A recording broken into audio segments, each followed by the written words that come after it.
بسم الله الرحمن الرحيم. الحمد لله رب العالمين،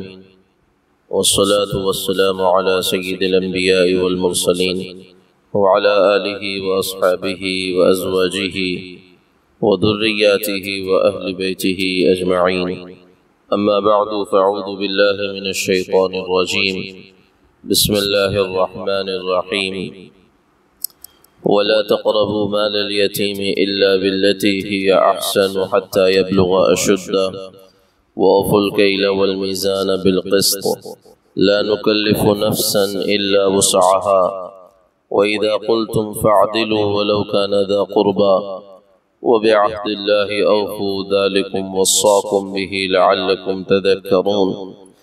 وأن هذا صراطي مستقيما فاتبعوه ولا تتبعوا السبل فتفرق بكم عن سبيله ذلكم وصاكم به لعلكم تذكرون. صدق اللہ العظیم. میرے محترم دوستوں، بزرگوں، عزیز دینی ایمانی بھائیوں، ماؤں اور بہنوں، ہم نے کل تذکرہ کیا تھا سورۃ الانعام کی ان 3 آیتوں کا جسے حضور اکرم صلی اللہ علیہ وسلم کا مہر بند وصیت نامہ کہا جاتا ہے. عبداللہ ابن مسعود رضی اللہ تعالی عنہ نے فرمایا تھا کہ جس شخص کا ارادہ حضور اکرم صلی اللہ علیہ وسلم کی ایسی وصیت کے دیکھنے کا ہو جس پر حضور کی مہر بھی لگی ہوئی ہو، وہ سورۃ الانعام کی ان 3 آیتوں کو دیکھ لے کہ یہ اللہ کے نبی صلی اللہ علیہ وسلم کا وصیت نامہ ہے جو آپ نے اللہ کے حکم سے امت کو دیا ہے. ان 3 آیتوں میں پہلی آیت میں 5 چیزوں کا حکم دیا گیا تھا جس کا تذکرہ ہم نے کل کیا. شرک سے بچنے کا، ماں باپ کے ساتھ حسن سلوک کا، اولاد کو مفلسی کے ڈر سے اور فقر و فاقے کے ڈر سے، جسمانی اور روحانی اعتبار سے قتل کرنے سے بچنے کا، فحش اور بے حیائی کی چیزوں سے خوب دور بھاگنے کا، اور انسانی جان کے احترام کا. آگے کی دوسری آیت میں 4 احکامات کا تذکرہ ہے اور تیسری آیت میں 1 حکم کا ذکر ہے، اور اس طرح کل ملا کے یہ 10 احکامات ہیں جو حضور اکرم صلی اللہ علیہ وسلم کا وصیت نامہ کہلاتے ہیں. اگلی آیت میں فرمایا وَلَا تَقْرَبُوا مَالَ الْيَتِيمِ إِلَّا بِالَّتِي هِيَ أَحْسَنُ حَتَّى يَبْلُغَ أَشُدَّهُ. یتیم کے مال کے قریب بھی نہ جاؤ مگر ایسے طریقے سے جو مستحسن ہو، جائز ہو، اور یہ جانا بھی اس وقت تک ہو یہاں تک کہ وہ اپنے سن بلوغ کو پہنچ جائے، سمجھداری اور شعور کی عمر کو پہنچ جائے. یتیم کہتے ہیں اس بچے کو جس کا باپ اس کے بالغ ہونے سے پہلے انتقال کر گیا ہو. بالغ ہونے کے بعد کوئی بچہ یتیم نہیں رہتا، بلکہ بالغ ہونے سے پہلے تک بچہ یتیم ہوتا ہے. اب جس کا باپ انتقال کر گیا ہو تو جو مال اس کے باپ کی وراثت میں اس بچے کے حصے میں آئے گا، ظاہر سی بات ہے کہ وہ بالغ نہ ہونے کی وجہ سے وہ مال کا اور مال میں تصرف کا بھی اس کو حق نہیں ہوگا. لہذا جو اس کا ولی ہے وہ یتیم کی نگہداشت کرے اور وہ یتیم کی کفالت کرے، یتیم کی ذمہ داری کو لے. اس پر بڑی فضیلتیں رسول اللہ صلی اللہ علیہ وسلم نے بیان کی تھیں کہ میں اور یتیم کا کفالت کرنے والا ایسے ہے جیسے 2 انگلیاں ہاتھ کی بالکل قریب قریب، ایسے ہی قیامت میں میں اور وہ قریب قریب ہوں گے. اور جو لوگ یتیم کا مال ناحق کھا لیتے ہیں، ان کا مال ہڑپ کر لیتے ہیں، ان پر قبضہ کر لیتے ہیں، ان کو اس آیت میں سخت تنبیہ کی گئی کہ قریب نہ جاؤ یتیم کے مال کے، اس لیے کہ یتیم کا مال کھانا قرآن میں کہا ان الذين يأكلون اموال اليتامى ظلما انما يأكلون في بطونهم نارا کہ جو لوگ یتیموں کا مال ناحق کھاتے ہیں وہ مال نہیں کھا رہے ہیں بلکہ آگ ہے جسے اپنے پیٹ میں بھرتے چلے جا رہے ہیں۔ لہذا یتیم جب بالغ ہو جائے، 15 سال کے بعد 25 سال کی عمر میں اس کو شعور پہنچ جائے، مال کو سنبھالنے کا اس کے اندر سلیقہ آ جائے، چاہے جس عمر میں آئے، بلوغ کے بعد اس کو وہ مال دے دیا جاتا ہے۔ لہذا فرمایا چھٹا حکم کہ یتیم کے مال کے قریب بھی نہ جاؤ مگر ایسے طریقے سے جو مستحسن ہو، مباح ہو، یہاں تک کہ وہ اپنے سن بلوغ کو پہنچ جائے تو اس یتیم کو اس کا مال اس کے حوالے کر دو، اب وہ اپنے مال کی حفاظت کرے گا۔ اور پھر 7واں حکم دیا وَأَوْفُوا الْكَيْلَ وَالْمِيزَانَ بِالْقِسْطِ، ناپ تول کو انصاف کے ساتھ پورا کرو، ناپ تول کے اندر کمی نہ کرو، ناپ تول کے اندر ڈنڈی نہ مارو، کسی کو دو تو پورا پورا دو، کسی سے لو تو پورا پورا لو۔ ناپ تول کی کمی اور ناپ تول میں کمی و زیادتی کو قرآن کریم نے سخت ترین حرام عمل کہا ہے۔ ڈنڈی مارنا کسی بھی لائن سے، ایک چیز کو دکھا کر دوسری دے دینا، یہ بھی ڈنڈی مارنا ہے۔ اپنے ترازوؤں کے اندر سیٹنگ کرنا، یہ بھی ڈنڈی مارنا ہے۔ کسی چیز کو آنکھوں سے چکما دے کر نکال دینا، ڈنڈیاں مارنا ہے۔ اور اتنا بڑا گناہ ہے کہ اصحاب مدین پر ان کی تجارت میں وہ جو ڈنڈیاں مارتے تھے اور ناپ تول میں کمی کرتے تھے، اللہ تعالیٰ نے اس کی وجہ سے ان پر عذاب اتارا۔ اللہ کے نبی صلی اللہ علیہ وسلم نے فرمایا تھا کاروباریوں سے اور تجارت کرنے والے لوگوں سے کہ دیکھو ناپ تول میں کمی نہ کیا کرو، یہ وہ کام ہے جن میں بے انصافی اور کمی بیشی کرنے کی وجہ سے تم سے پہلے کئی امتیں عذاب الہی کے ذریعے سے ہلاک کی جا چکی ہیں۔ اس لیے ناپ تول کی کمی وہ بارشوں کو روک دیتی ہے، ناپ تول کی کمی برکتوں کو نکال دیتی ہے۔ پھر یہ بھی بات ہے کہ ہم سمجھتے ہیں کہ ڈنڈی مارنا صرف تجارت میں ہی ہوتا ہے، بلکہ حقیقت یہ ہے، امام مالک رحمۃ اللہ علیہ نے کہا تھا لِكُلِّ شَيْءٍ وَفَاءٌ وَتَطْفِيفٌ، یعنی ہر چیز میں حق کا پورا دینا اور کمی کرنا، اور ہر چیز میں ناپ تول کی کمی و زیادتی ہوتی ہے۔ حضرت عمر رضی اللہ تعالی عنہ نے ایک شخص کو نماز پڑھتے ہوئے دیکھا، موطا امام مالک میں روایت ہے کہ وہ جلدی جلدی رکوع اور سجدہ کر رہا ہے۔ حضرت عمر رضی اللہ تعالی عنہ نے فرمایا تو نے ڈنڈی ماری ہے، یعنی جو حق تیرے اوپر نماز کا واجب تھا تو نے اس کو ادا نہیں کیا۔ ڈنڈی مارنا اور ناپ تول میں کمی کرنا کہتے ہی اسے ہیں کہ جو حق آپ کے اوپر واجب ہوتا ہے، فرض ہوتا ہے، آپ اس کے اندر کمی بیشی کرو، چاہے وہ تجارت کے لائن کا ہو، چاہے وہ ملازمت کے لائن کا ہو، چاہے کوئی دوسرا حق ہو، ان سارے حقوق کے اندر کمی بیشی کو ڈنڈی مارنا اور تطفیف قرآن کی زبان میں کہا گیا ہے، جس پر قرآن نے بڑی سخت وعیدیں اور عذابات سے ڈرایا اور دھمکایا ہے۔ لہذا ایک تو ڈنڈی مارنا اس شخص کا ہے جو ترازو ہاتھ میں لے کر ڈنڈی مارتا ہے، ایک ڈنڈی مارنا اس کا ہے جو ایک دکھا کر دوسرا دیتا ہے۔ اسی طرح وہ گورنمنٹ کے افسروں کا بھی ڈنڈی مارنا ہے جو اپنی ملازمت میں کمی بیشی کرتے ہیں۔ اگر کسی کا وقت کسی کے پاس ملازمت کا طے ہے 4 گھنٹے، ان 4 گھنٹوں کے اندر اپنے کام کرنا یا 3 گھنٹے میں آنا اور جانا، یہ ساری کی ساری چیزیں ڈنڈیاں مارنا ہے، اس کے اندر کمی بیشی کرنا ہے، اور یہ سخت ترین حرام عمل ہے۔ اسی لیے اللہ کے نبی صلی اللہ علیہ وسلم کا معمول تھا کہ اللہ کے نبی صلی اللہ علیہ وسلم جب کسی سے کچھ لیتے اور اس کو واپس دیتے یا کسی کو دیتے تو اللہ کے نبی صلی اللہ علیہ وسلم جھکتا دیتے تاکہ کسی بھی لائن کی کمی بیشی نہ ہو جائے۔ اس لیے فرمایا تھا اللہ کے نبی صلی اللہ علیہ وسلم نے تاجروں سے خصوصاً اور سارے ہی ذمہ داروں سے اور سارے ہی اس لائن کے اعمال کے اندر مشغول افراد سے زن ورجح کہ تولو اور جھکتا تولو، کہ کسی کو دے رہے ہو تو کچھ جھکتا ہوا دو، کسی کو دے رہے ہو تو زیادہ دو۔ اللہ کے نبی صلی اللہ علیہ وسلم کا اپنا معمول تھا۔ لیکن ساتھ ہی ساتھ آگے کا جملہ اور بہت اچھی بات کہتا ہے قرآن پاک کی اسی آیت کے اندر۔ اللہ فرماتے ہیں لا یکلف اللہ نفسا الا وسعها، ہم کسی شخص کو اس کی طاقت سے زیادہ کسی چیز کا حکم نہیں دیتے۔ کیا مطلب کہ آدمی اپنے بس بھر کی کوشش کرے انصاف کے ساتھ کسی چیز کو دینے کی، اپنی ملازمت کے ساتھ انصاف کی،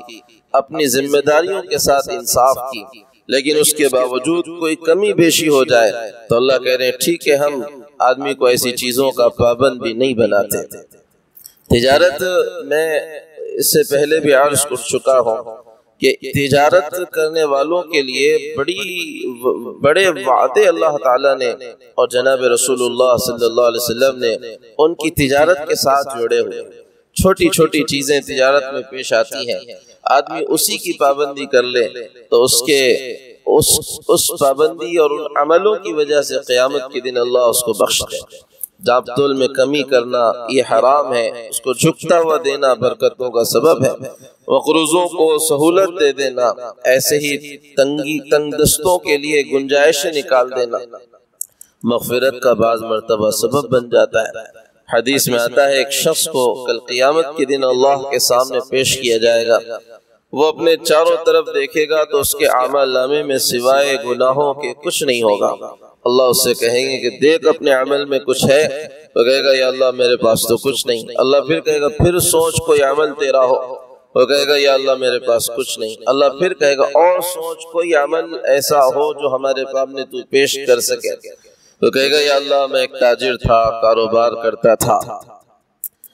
میرے پاس کوئی عمل تو ہے نہیں، شاید میرا یہ عمل تجھے پسند آ جائے تو میری مغفرت کر دے۔ میرے پاس لوگ آتے تھے، ان میں غریب بھی آتے تھے، پریشان حال بھی آتے تھے،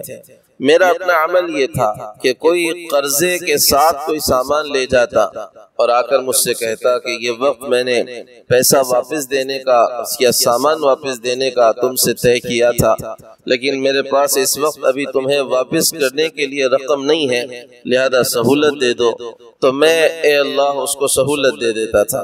اور کوئی غریب آتا، پریشان حال آتا اور کہتا کہ میرے پاس کچھ بھی نہیں ہے، میں تمہیں واپس کروں، تو یا اللہ میں اس سے درگزر کرتا، میں اسے معاف کر دیتا۔ اللہ تبارک و تعالیٰ فرمائیں گے کہ تو وہ کرتا ہے جو ہم کرتے ہیں، تو کیا ہماری رحمت سے آگے بڑھنا چاہتا ہے؟ جا تو دنیا میں لوگوں کو اور اپنے گراہکوں کو معاف کیا کرتا تھا، آج ہم تجھے معاف فرماتے ہیں۔ فرمایا اوفوا الکیل والمیزان بالقسط، ناپ تول میں کمی نہ کرو بلکہ اس کو انصاف کے ساتھ ناپ تول کو پورا کرو۔ اور پھر اس کے بعد 8واں حکم دیا وَإِذَا قُلْتُمْ فَعْدِلُوا وَلَوْ كَانَ ذَا قُرْبَى، جب تم بات کہو تو حق بات کہو، اگرچہ وہ اپنے رشتہ دار ہی ہو، یعنی اگر تمہیں گواہی دینا پڑے اور معلوم ہے کہ تمہارا رشتہ دار، تمہارا دوست، تمہارا قریبی، تمہارا بہت قریبی، بلکہ قرآن پاک میں کہا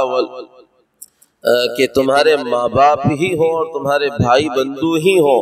اور معلوم ہو کہ وہ غلط ہیں، تو تم حق بات کہنے سے پیچھے نہ ہٹو، بلکہ جب کہو تو حق کہو۔ یہاں مفہوم عمومی ہے، چاہے گواہی دینا ہو تو حق بولو، چاہے بات کرنا ہو تو حق بولو۔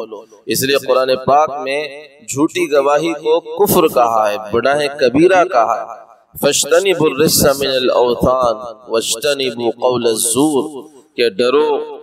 بت پرستی سے اور بچو جھوٹی گواہی سے۔ جھوٹی گواہی شرک کے برابر ہے، اور غلط فیصلہ کرنا کل قیامت کے دن پکڑ کا ذریعہ بنے گا۔ تو اگر تم اس مقام پر ہو کہ تم گواہی دے رہے ہو کسی جگہ پر، تو حق بولو، چاہے اپنے رشتہ داروں کے خلاف تمہیں بولنا پڑے، اور اگر تم فیصلہ کرنے بیٹھے ہو تو حق فیصلہ کرو، چاہے تمہیں اپنوں کے خلاف فیصلہ کرنا پڑے، کیونکہ یہی اسلام کا حکم ہے۔ قرآن پاک میں اللہ تعالیٰ فرماتے ہیں یا ایھا الذین آمنوا کونوا قوامین للہ شہداء بالقسط، کہ اے ایمان والو اللہ کے لیے انصاف کی گواہی دینے کے لیے کھڑے ہو جاؤ۔ وَلَا يَجْرِمَنَّكُمْ شَنَآنُ قَوْمٍ عَلَىٰ أَلَّا تَعْدِلُوا، کسی قوم کی دشمنی تمہیں انصاف کے خلاف گواہی دینے یا فیصلہ کرنے پر آمادہ نہ کر پائے۔ تمہارا اندر اتنا مضبوط ہونا چاہیے کہ تم حق بولو، چاہے تمہیں اپنے رشتہ داروں اور اپنے قریبی، اپنے ماں باپ کے خلاف اور بچوں کے خلاف بولنا پڑے۔ سہارنپور میں معاف کرنا کاندھلا میں ایک زمین کا بڑا مسئلہ تھا کہ ہندو اور مسلم میں انگریزوں کے دور میں اس زمین کے بارے میں زبردست مقدمہ بازی چلی تھی۔ ہندو کہتے کہ یہ زمین ہماری ہے، مسلمان کہتے کہ یہ زمین ہماری ہے۔ پھر اس کو سیاسی رنگ دیا گیا کہ مسلمانوں نے کہا یہ زمین ہمیں مسجد بنانی ہے، تو ہندوؤں نے کہا کہ ہمیں مندر بنانی۔ نہ کوئی گواہ، نہ کوئی شہادت، کوئی چیز سامنے نہیں آ پاتی تھی۔ انگریز جو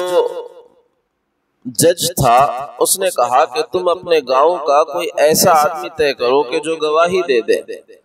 ہندوؤں کو کہا کہ تم ایک آدمی بتاؤ، مسلمانوں سے کہا کہ تم ایک آدمی بتاؤ۔ ہندوؤں نے ایک آدمی بتایا تو اس پر سب کا اتفاق نہیں ہو پایا۔ اس زمانے میں کاندھلا کے ایک بڑے عالم تھے،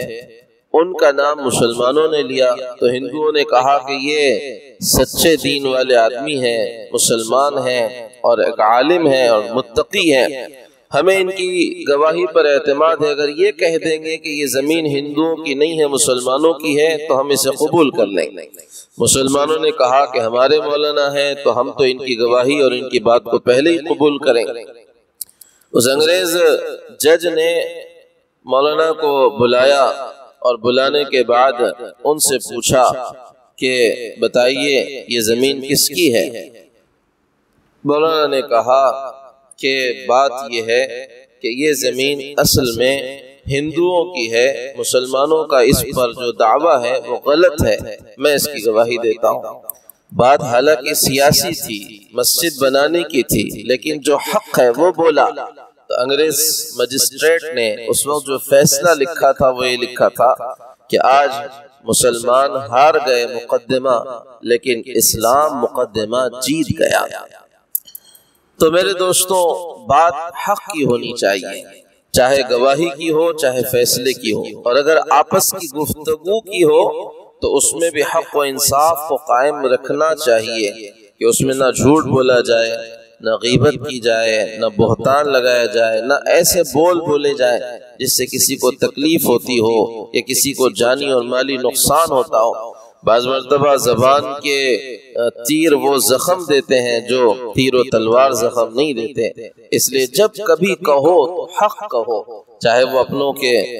چاہے وہ رشتوں داروں اور اپنوں کے خلاف ہی کیوں نہ ہو۔ اور پھر نواں حکم دیا وَبِعَهْدِ اللَّهِ أَوْفُوا، اللہ کے عہد کو پورا کرو۔ چاہے اس عہد سے مراد عہد الست ہے کہ جو ہم نے عالم ارواح میں اللہ سے کیا تھا، جب اللہ نے پوچھا تھا الست بربکم، کیا میں تمہارا پروردگار خدا رب نہیں ہوں؟ سب نے کہا تھا بھلا، اللہ آپ ہی ہے۔ اور اس کے علاوہ وہ سارے عہد جو اللہ نے قرآن میں مسلمانوں سے لیے، نبی پاک صلی اللہ علیہ وسلم نے مسلمانوں سے لیے، یا یہ آیتیں ہی 10 حکموں کا جو عہد ہے اللہ کا، گویا انہی کو پورا کرنے کی بات کی جا رہی ہے۔ اور پھر کہا جا رہا ہے ذالکم وصاکم بہ لعلکم تذکرون، یہ 4 باتیں مزید 5 کے بعد 9 حکم ہو گئے ہیں، یہ اللہ تمہیں وصیت کر رہے ہیں اور نبی تمہیں وصیت کر رہے ہیں، اسے یاد رکھو۔ اور 10واں حکم تیسری آیت میں مجموعی طور پر دیا وَأَنَّ هَذَا صِرَاطِي مُسْتَقِيمًا فَاتَّبِعُوهُ وَلَا تَتَّبِعُوا السُّبُلَ فَتَفَرَّقَ بِكُمْ عَنْ سَبِيلِهِ، اور یہ میرا راستہ یعنی یہ دین محمدی، میرا راستہ یعنی محمد صلی اللہ علیہ وسلم کا راستہ ہے۔ وَأَنَّ هَذَا صِرَاطِي، ہادہ کی ضمیر جاتی ہے دین کی طرف یا قرآن کی طرف، اور یہ قرآن یا یہ دین میرا راستہ ہے، یعنی محمد صلی اللہ علیہ وسلم کا سیدھا راستہ ہے، اس پر چلو اور اسی راہ پر چلتے چلے جاؤ، اللہ مل جائے گا، جنت مل جائے گی، نبی مل جائے گا، حوض کوثر پر ملاقات ہو جائے گی۔ وَلَا تَتَّبِعُوا السُّبُلَ فَتَفَرَّقَ بِكُمْ عَنْ سَبِيلِهِ، دوسری راہوں پر مت چلو، وہ راہیں تم کو اللہ سے اور اس کے رسول سے دور لے جائیں گی، جدا کر دیں گے۔ ذالکم وصاکم بہ لعلکم تتقون، یہ اللہ اور تمہارا نبی تمہیں وصیت کر رہے ہیں تاکہ تم احتیاط کرو، بچو دوسری راہوں پر چلنے سے۔ یہاں بنیادی بات جو کہی جا رہی ہے کہ نبی کا دین اور نبی کا قرآن، نبی کی شریعت، یہ ہے سیدھا راستہ قیامت اور آخرت میں کامیابی کا۔ گویا مطالبہ قرآن پاک کے ذریعے سے اور جناب رسول اللہ صلی اللہ علیہ وسلم کے ذریعے سے یہ کیا جا رہا ہے کہ اے لوگوں، اپنے خیالات کو، اپنے تجربات کو، اپنے مشاہدات کو، اپنی عقلوں کو، اپنے سوچ کو، اپنی سمجھ کو، اپنی دانائی کو، اپنی ہوشیاری کو،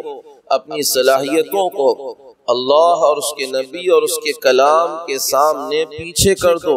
اپنی خواہشات کو پیچھے کر دو، اس دین کے جو محمد صلی اللہ علیہ وسلم لے کر آئے ہیں، اس قرآن کے جو محمد صلی اللہ علیہ وسلم لے کر آئے ہیں۔ مطالبہ مسلمانوں سے اس بات کا ہے کہ وہ اپنی خواہشات اور اپنی ساری چیزوں کو دین کے تابع کریں، قرآن کے تابع کریں، نبی پاک صلی اللہ علیہ وسلم کے تابع کریں۔ لیکن ہو یہ رہا ہے، اور ہمارا عملی جو کردار ہے اور ہمارا جو کردار اور عملی زندگی سامنے آ رہی ہے وہ یہ ہے کہ ہم نے بجائے اس کے کہ اپنی خواہشات کو اور اپنی آرزو اور تمناؤں کو، اپنے خیالات کو، اپنے ارادوں کو، اپنے تجربات کو اور اپنے ذہن کو قرآن کے اور دین کے اور سنت کے اور اسلام کے تابع کرنے کے بجائے ہم نے دین کو اپنے خواہشات کے تابع کیا ہوا۔ خواہش ہو جاتی ہے نماز پڑھنے کی تو ہم نماز پڑھ لیتے ہیں، خواہش ہوتی ہے نماز چھوڑنے کی تو ہم نماز چھوڑ دیتے ہیں۔ مطلب یہ ہوا ہے کہ ہم نے دین کو اپنے تابع کیا ہے، ہم دین کے تابع نہیں ہیں۔ دین کے تابع ہونے کا مطلب یہ ہے کہ جی چاہے نہ چاہے اللہ کے حکموں پر کھڑے ہو جائیں، جی چاہے نہ چاہیں پگڈنڈیوں سے اور دوسری راہوں سے بچیں۔ جہاں یہ حکم دیا گیا وہیں پر یہ بھی بات کی گئی ہے کہ دیکھو یہ دین ایک سیدھا راستہ ہے، اس دین کے اندر دوسری راہیں مت نکالو، یعنی تفرقہ مت مچاؤ، انتشار نہ مچاؤ، الگ اپنی اپنی ڈیڑھ اینٹ کی مسجد نہ بناؤ، اپنے اپنے ذہن اور اپنی اپنی سوچوں کی طرف لوگوں کو دعوت نہ دو، بلکہ اللہ اور اس کے نبی صلی اللہ علیہ وسلم کی اس دعوت پر لبیک کہہ کر عام شاہراہ پر اوروں کے ساتھ اپنے آپ کو شامل کرو تاکہ امت کا شیرازہ بکھرنے نہ پائے، امت کا اتحاد ٹوٹنے نہ پائے۔ اس لیے اللہ کے نبی صلی اللہ علیہ وسلم نے ایک مرتبہ صحابہ کو یہی آیت سمجھانے کے لیے یہ کیا تھا کہ ایک سیدھی لکیر کھینچی تھی اور فرمایا تھا کہ یہ اللہ کا راستہ ہے، پھر اسی لکیر کے دائیں بائیں چھوٹی چھوٹی لکیریں کھینچی تھی اور فرمایا تھا یہ سبل ہیں، یعنی وہ راستے ہیں جن پر چلنے سے اللہ نے منع کیا اور جن پر چلنے سے انسان اللہ سے اور نبی سے اور آخرت اور جنت سے جدا ہو جاتا ہے، دور ہو جاتا ہے۔ اللہ کے نبی نے فرمایا تھا ان چھوٹے چھوٹے راستوں میں سے ہر راستے پر ایک شیطان مسلط ہے جو لوگوں کو سیدھے راستے سے ہٹا کر اس طرف بلاتا ہے۔ اور اس کے بعد حضور نے یہی آیت پڑھی تھی وَأَنَّ هَذَا صِرَاطِي مُسْتَقِيمًا فَاتَّبِعُوهُ، اور یہ دین میرا سیدھا راستہ ہے، اس پر چلو اور اسی کی راہ لو، وَلَا تَتَّبِعُوا السُّبُلَ فَتَفَرَّقَ بِكُمْ عَنْ سَبِيلِهِ،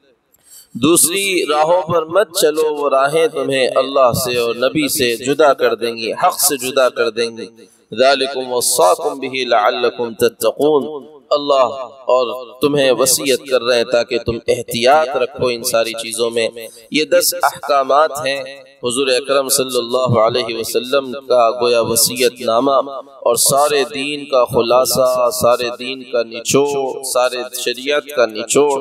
اگر ان 10 بنیادوں پر ہی روزانہ توجہ دی جائے اور نیت کی جائے کہ ہم صبح اور شام ان 10 احکامات کو اپنے ذہن میں رکھیں اور سوچیں کہ ہم اس پر کتنا عمل کر رہے ہیں اور کتنا یہ ہم سے چھوٹ رہی ہیں، تو یقیناً سارا دین زندگی میں آئے گا، دین کے مجموعی دین زندگی میں آتا چلا جائے گا۔ شرک سے بچنا، میں ایک مرتبہ پھر دہرا دیتا ہوں، آخری مرتبہ، شرک سے بچنا، والدین کے ساتھ حسن سلوک کرنا، مفلسی اور فقر کے ڈر سے اولاد کو قتل نہ کرنا، اور فحاشی اور بے حیائی کے قریب بھی نہ جانا، کسی انسان کی جان کا احترام کرنا، اس کو ناحق قتل نہ کرنا، یتیم کے ساتھ، اس کے مال کے ساتھ حسن سلوک کرنا، اور ناپ تول کے اندر کمی نہ کرنا بلکہ انصاف کے ساتھ ناپ تول کرنا، اور ساتھ ہی ساتھ اللہ کے عہد کو پورا کرنا، اور ساتھ ہی ساتھ جب کبھی کہنے کی اور بولنے کی ضرورت پیش آئے، چاہے گواہی دینی ہو، چاہے فیصلہ کرنا ہو، یا چاہے عام بات کرنی ہو، تو حق کا دامن کبھی چھوٹنے نہ دینا، اور دین اللہ کا اور اس کے نبی کا سیدھا راستہ ہے، اس پر چلتے رہنا، اپنی دماغ کے خیالات اس کے اندر داخل نہ کرنا، اپنے خواہشات کو اس کے تابع کرنا، تفرقہ بازی سے اور انتشار سے خوب بچنا، یہ اللہ کے نبی کا وصیت نامہ ہے۔ ہم اس پر عمل کریں گے، دنیا اور آخرت کا فائدہ ہوگا، ہم اس سے دور ہوں گے، دنیا اور آخرت کا نقصان ہوگا۔ سبحانک اللہم و بحمدک، نشہد ان لا الہ الا انت، نستغفرک و نتوب الیک۔